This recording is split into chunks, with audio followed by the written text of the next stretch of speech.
how is it that one goes about exploring selflessness? And the interesting thing is, one goes about exploring selflessness by exploring self. And there's this Zen saying from Dogen, I believe, which I've always liked and I've quoted many times, but to study the self is to forget the self. And then it goes on and says, and to forget the self is to be enlightened by all things. But to study the self, which is what we'll be doing in various different ways, that's how you discover selflessness. It's by really, really coming to know the self that you forget the self. And I think the reason that's true is because you don't have anything to protect then. You don't have anything to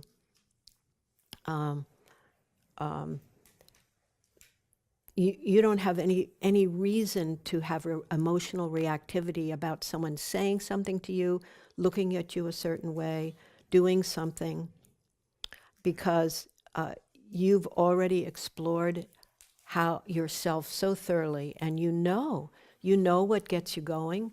You know how you are good at escalating it. You begin to know how to de-escalate it, how to acknowledge when you're getting worked up, and you know what to do to cool down instead of make things more churned up. And so after a while, it doesn't matter what kind of snowballs are getting thrown at your head, even if they have like when we were kids, we used to put a stone in the snowball and throw it at someone. Wicked. No, I never did that. Just my brother did that. But so even no matter what comes at you, you have a sense of patience and tolerance with the things that happen, and you still, because we'll just be discussing this more, but just because of propensities, pre-existing propensities, there's so many of them, you just never know what propensities are going to float up, but you get pretty familiar with your main propensities, and you could expect that they will continue to float up, such as feeling like a victim in an instant, or feeling like an aggressor in the instant, But then that's it. You know that emotional reactivity so well. You know yourself so well.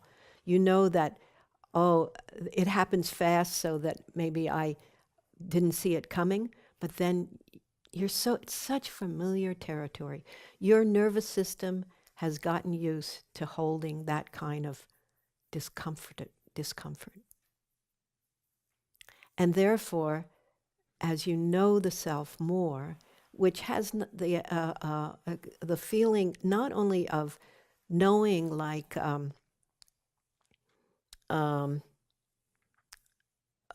becoming familiar with, but also knowing in the sense of accepting, knowing in the sense of a kind-hearted, open-hearted exploration, kind-hearted, open-hearted curiosity about yourself. So to know yourself also includes this curiosity and this acceptance of whatever is happening, accepting it, which isn't the same thing as escalating it or condoning it. It's just you accept that energy, and your nervous system becomes able to hold it without just freaking out. So it's through attention to the self. That will be our method